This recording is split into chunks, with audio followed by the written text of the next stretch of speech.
กองประชุมประเมินอดีตนักศึกษาที่จบจากวิทยาคารตำรวจประชาชนได้จัดขึ้นในวันที่28มังกร2026ผ่านมานี้อยู่ที่สโมสรกองบัญชาการปกสแขวงหัวพัน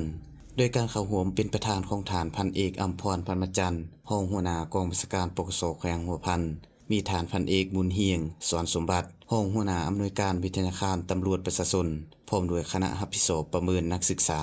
มีคณะพักคณะนำตลอดหอดอดีตนักศึกษาที่จบจากวิทยาคารตำรวจประชาชนเข้าร่วม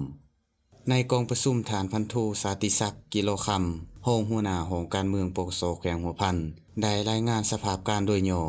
ในตลอดระยะที่ผ่านมาอดีตนักศึกษาที่ศึกษาค้นคว้าเรียนจบจากวิทยาคารตำรวจประชาชนแต่ละหุ่นได้มีทัศนะหลักมันหนักแน่นทางด้านการเมืองเชื่อมั่นต่อการนำพาของพรรครัฐมีความรู้ความสามารถในการมูลใส่ทฤษฎีเขาในการปฏิบัติหน้าที่เวียกงานวิชาเฉพาะเฮ็ดให้มีผลสำเร็จหลายด้านซึ่งแสดงออกมีหลายสหายได้กลายเป็นพนักงานนำพาบัญชาอยู่ขันกองบัญชาการปกสแขวงก็คือขันหองขันกองบัญชาการปกสเมืองบรรดากองวิชาเฉพาะพร้อมทั้งสืบต่อยกระดับทางด้านทฤษฎีการเมืองวิชาเฉพาะเป็นระยะเพื่อกำหนดสร้างเป็นพนักงานสืบทอดเปลี่ยนแทน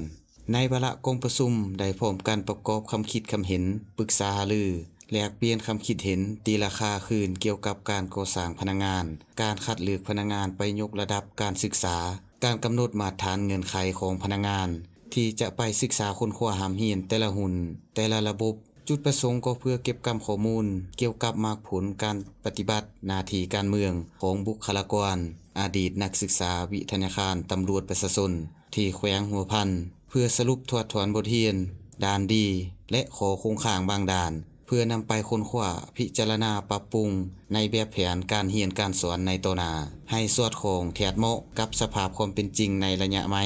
ก็คือการก่อสร้างกำลังแต่ละหุ่น